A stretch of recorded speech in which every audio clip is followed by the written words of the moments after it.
Hey everyone, how are you all? I hope you all are doing great.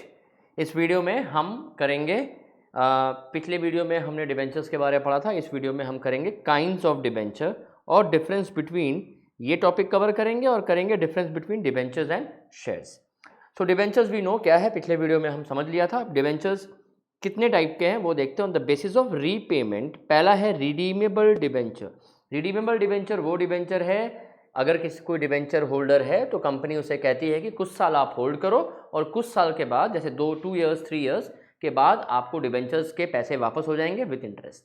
तो जो debenture के पैसे वापस मिल जाते हैं उसको रिडीम करना कहते हैं। जब हम पैसे वापस हमें मिलते हैं, इट्स कॉल्ड रिडीमिंग। रिडीमिंग, आपके पास कोई कूपन होता है, जब आप जाकर के कूपन को एनकैश करते हो, हम इसे you have redeemed your coupon, है ना। तो मिलता है ना, बहुत सारे शॉपिंग मॉल्स में मिलता है, किसी स्टोर में आप जाते हो तो कूपन मिलता है। तो कूपन आपके पास है तो तब ठीक है। जब आप कूपन यूज़ करके डिस्काउंट कर लेते हैं उसको कहते हैं रिडीमिंग ऑफ कूपन। तो रिडीमिंग ऑफ डिबेंचर मतलब वो डिबेंचर आपसे कंपनी ने जो आपको दिया था, आपने खरीदा था डिबेंचर, वो डिबेंचर कंपनी ने आपसे वापस ले लिया है और जितना पैसा आपने डिबेंचर में लगाया था वो और इंटरेस्ट दोनों मिल जाएंगे आपको। तो जो डिबेंचर कंपनी आपको पे ऑफ कर देती है after a stipulated period of time, से 6 मंथ्स 1 ईयर 2 ईयर्स, वो तो अग्रीमेंट के हिसाब से होता है, उसको हम रिडीमेबल डिबेंचर कहते हैं। These debentures are paid off or redeemed after a specified period of time. It is normal practice that maturity period is fixed and redeemable debentures are issued.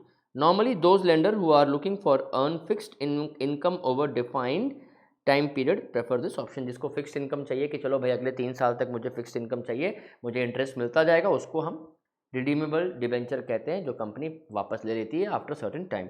Irredeemable debenture क्या होता है कि ये वापस नहीं लेती, आपने डिबेंचर ले लिया, आपको लाइफ टाइम तक इंटरेस्ट मिलता जाएगा और आपको डिबेंचर का पैसा तभी वापस होगा जब कंपनी इनकेस लिक्विडेट होती है, कंपनी अगर खत्म होती है तो। So these debentures are permanent in nature, they are paid back only in the event of winding up of company. सब debenture are not use in actual practice. Generally ऐसा नहीं होता है, मैंने भी नहीं सुना है कभी कि किसी कंपनी ने इरिडीमेबल डिबेंचर इशू किया है, क्योंकि कंपनी के ऊपर ये लाइफ टाइम एक बर्डन रहता है इंटरेस्ट देने का। लेकिन ये एक टाइप है, तो याद रखिएगा। Next is on the event of security, naked debenture और अनसिक्योर्ड डिबेंचर। जिससे देखो जनरली क्या होता है, सिक्योर्ड डिबेंचर्स ही होते हैं। सिक्योर्ड डिबेंचर्स का मतलब क्या है कि डिबेंचर होल्डर कंपनी के, अगर इन केस ऑफ, अगर आपको कंपनी पैसा वापस नहीं दे रही है, कंपनी लिक्विडेट हो रही है, कंपनी बिक रही है, तो कंपनी के एसेट्स को बेच के डिबेंचर होल्डर पैसा अपना रिकवर कर सकती है। तो जब अगर एसेट से सिक्योर्ड हो तो उसको सिक्योर्ड कहते हैं और नहीं हो तो अनसिक्योर्ड कहते हैं। So these debentures are unsecured in nature. In other words, they do not have security of any asset of the company. In case of liquidation of company, such debenture holder will receive their dues as per the fact that they do not have any charge on the asset. पैसा वापस मिल गया तो सही है, मिल ही जाता है, लेकिन अगर नहीं मिला तो they do not have any charge on the asset. वो एसेट को बेच के अपना पैसा रिकवर नहीं कर सकते, थोड़ा रिस्की है ये, ठीक है। मॉर्टगेज डिबेंचर और secured debenture are issued on security of certain assets of the company. एक एसेट्स का इस पर सिक्योरिटी रहता है कि अगर मान लो कुछ होता भी है तो एसेट्स को बेच के आप पैसा रिकवर कर सकते हो।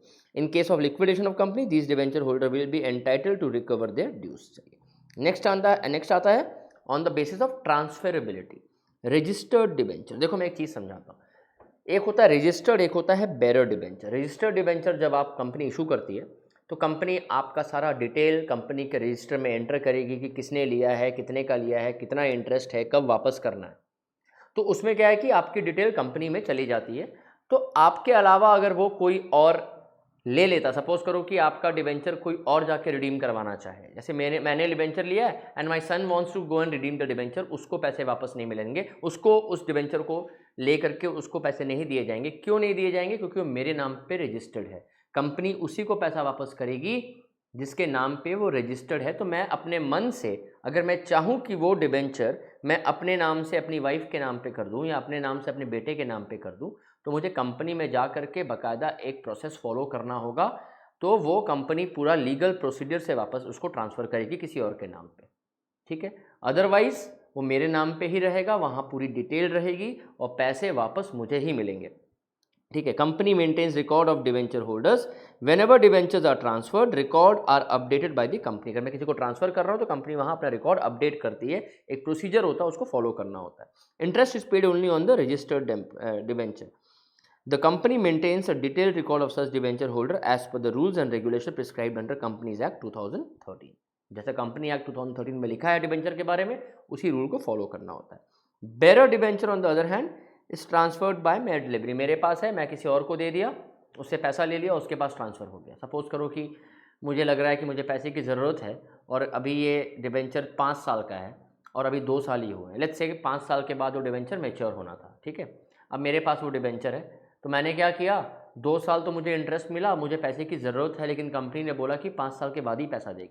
तो मैं किसी और को वो अपने मन से ट्रांसफ़र कर सकता हूँ, मुझे उसमें कंपनी में जा करके कोई किसी को इन्फॉर्म करने की ज़रूरत नहीं है। मैं जिसको भी ट्रांसफ़र करूँगा मैं खुद से कर दूँगा, और वो आदमी जा करके 3 साल के बाद, क्योंकि पहला 2 साल तो मुझे इंटरेस्ट मिल गया और 3 साल बचा, वो 3 साल होल्ड करेगा, जाके पैसे ले लेगा। तो इसमें कुछ भी ज़रूरत नहीं है। This can be further classified as sorry, हाँ, मैं दूसरे में चला गया था। There is no need of registration और transfer of a company. In practical terms holding such debenture can be very risky option. However such mode of transfer lacks transparency. Because risky है, because transparency है, इसमें बहुत सारा इसमें fraud भी होता है। Most of the debentures nowadays are registered debentures only on the basis of conversion. कई बार डिबेंचर होल्डर को अलाउ किया जाता है कि अपने डिबेंचर को वो शेयर्स में कन्वर्ट कर ले। सपोज़ किसी कंपनी का मेरे पास अगर 10 लाख रुपए के डिबेंचर्स हैं और मैं रिडीम नहीं करना चाहता, मुझे इंटरेस्ट मिल रहा था टाइम पे और मुझे विश्वास हो गया कि कंपनी सही है, कंपनी में कोई भी प्रॉब्लम नहीं है, तो मैं क्या करूँगा, डिबेंचर का जो अमाउंट है वो सारे अमाउंट का मैं शेयर्स खरीद लूँगा। जब ऐसा ट्रांसफ़र करने का ऑप्शन दिया जाता है फ्रॉम डिबेंचर्स टू शेयर्स, इसको हम कहते हैं ट्रांसफरेबल और कन्वर्टेबल डिबेंचर्स, ठीक है। तो these are issued with an option to convert them into shares after a fix period. These can be further classified into fully convertible और पार्शियल कन्वर्टेबल डिबेंचर्स। तो अगर फुल्ली कन्वर्ट कर लें, अगर 10 लाख का डिबेंचर है और 10 लाख के शेयर्स में कन्वर्ट कर सकते हैं तो फुल्ली डिबेंचर है। आधा ही शेयर्स में इन्वेस्ट कर सकते हैं, आधा हमको रिडीम करना ही पड़ेगा, वो क्या बोलते हैं, पार्शियल कन्वर्टेबल डिबेंचर है।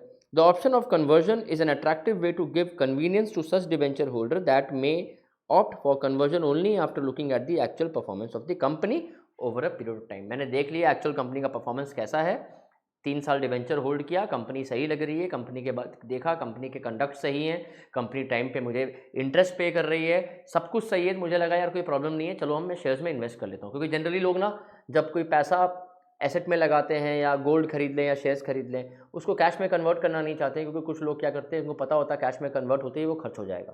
तो कहते हैं कि इन्वेस्टमेंट है, लगा रहे, वो बाद में जब बहुत अर्जेंट होगा तब यूज़ करेंगे, फिलहाल उसको फिर अभी डिबेंचर से हम शेयर्स में कन्वर्ट कर देते हैं। तो ऐसा होता है। तो जब ऐसा अलाउ किया जाए तो कन्वर्टेबल कहते हैं, जब नहीं अलाउ किया जाए तो उसको नॉन कन्वर्टेबल डिबेंचर कहते हैं, ठीक है। नेक्स्ट आते हैं, on the basis of interest rate. Fixed rate debenture वो डिबेंचर है जिसमें रेट ऑफ इंटरेस्ट फिक्स होता है कि भाई आपको इतना इंटरेस्ट मिलेगा ही मिलेगा, चाहे कुछ भी हो जाए, ठीक है। This debenture are issued with a prefixed rate of interest की आपको 3 साल इसको होल्ड करना है। हर साल आपको जो भी अमाउंट आपने इन्वेस्ट किया उसमें 8%, 7%, 6%, 10% जो भी है वो फिक्स्ड मिलेगा, उस पर कोई ऑल्टरेशन नहीं है। Floating rate debenture interest rate और डिबेंचर कीप्स ऑन चेंजिंग। जो फ्लोटिंग है वो फ्लेक्सिबल, इसको फ्लेक्सिबल रेट डिबेंचर भी कहते हैं। तो वो चेंज होता रहता है इंटरेस्ट, कि कभी 10 मिलेगा, 8 मिलेगा, 7 मिलेगा, कंपनी फिक्स नहीं करती है कि इतना ही मिलेगा, ठीक है। और zero coupon bond, there is no interest rate specified on this debenture, this issued debenture issued at discount. तो सपोज करो अगर एक डिबेंचर का यूनिट 100 रुपये का, इसमें इंटरेस्ट रेट फिक्स नहीं होता। कंपनी कहती है कि तुम इस 100 रुपये का डिबेंचर लो जिसका वैल्यू 100 है, तुम इसके बदले 93 रुपीज़ दो, डिस्काउंट पे इशू किया, और 3 साल के बाद 93 का आप 100 ले लेना, ठीक है। इसमें एक हालांकि इनडायरेक्टली इंटरेस्ट ही है, लेकिन इसमें इंटरेस्ट नहीं देते, इसको डिस्काउंट पे इशू किया जाता है और एट पार रिडीम होता है। मतलब 100 रुपये का माल आपको 93 में दिया, और जब 93 का माल आप 3 साल होल्ड करोगे, वापस करोगे, आपको 100 रुपया मिल गया। तो बेसिकली आपको इंटरेस्ट मिला है 93 पे 7 रुपये। तो 7 आउट ऑफ 93 इंटू 100 करेंगे तो इंटरेस्ट रेट हमें पता चल जाएगा। 7 क्यों? क्योंकि 93 का 100 मिला, 7 रुपये मिला है, तो 7 रुपये किस में मिला है? 93 में मिला है, परसेंटेज में उसको हम इंटू 100 कर देंगे। So I hope this is clear. Types of debenture. अब distinction between shares and debentures बड़ा इंपॉर्टेंट है, इसको ज़रूर से पढ़ के जाना। पहला मीनिंग तो आप पढ़ लेना, ownership provides ownership in the company. Share meaning तो आप पढ़ ही लोगे, मीनिंग हम लोग समझ गए। दूसरा ओनरशिप है, shares holders are owners of a company and debenture holders are not the owners of the company. Clear है? वोटिंग राइट, शेयर होल्डर्स को वोटिंग राइट मिलता है, ये भी डिस्कस हो गया है। जो इक्विटी शेयर होल्डर्स होते हैं उनको वोटिंग राइट्स होता है, और डिबेंचर होल्डर को वोटिंग राइट्स नहीं दिए जाते हैं। वो कभी भी कंपनी के किसी डिसीजन में पार्टिसिपेट नहीं कर सकते हैं, उनको वोटिंग राइट नहीं मिलती है। ठीक है, उसके बाद shares cannot be converted into debentures. Shares cannot be converted, shares को हम डिबेंचर में कन्वर्ट नहीं कर सकते हैं, लेकिन डिबेंचर को हम शेयर्स में कन्वर्ट कर सकते हैं। ठीक है, होल्डर ऑफ सिक्योरिटी, इसको शेयर होल्डर कहते हैं, इसको डिबेंचर होल्डर कहते हैं। डिविडेंड, शेयर्स में डिविडेंड मिलता है, डिबेंचर को डिविडेंड नहीं मिलता है, they are entitled to get interest. ठीक है, शेयर होल्डर्स को इंटरेस्ट नहीं मिलता है, डिविडेंड मिलता है। तो इंटरेस्ट की बात करें, share holder do not receive any interest, debenture holder receive interest. Share holder gets dividend, debenture holder gets interest. ठीक है, आई थिंक इतना ही याद कर लो, बहुत है। शेयर में कंपनी के एसेट को मॉर्गेज नहीं कर सकते हैं, मतलब कंपनी के एसेट के अगेंस्ट कोई चार्ज हम नहीं कर सकते हैं कि शेयर्स अगर जो इक्विटी शेयर्स होते हैं, शेयर होल्डर्स होते हैं, कंपनी अगर डूबती है तो हम एसेट्स को बेच के पैसा रिकवर नहीं कर सकते हैं इक्विटी शेयर के केस में, लेकिन डिबेंचर में जो सिक्योर्ड होते हैं वो उसमें कर सकते हैं।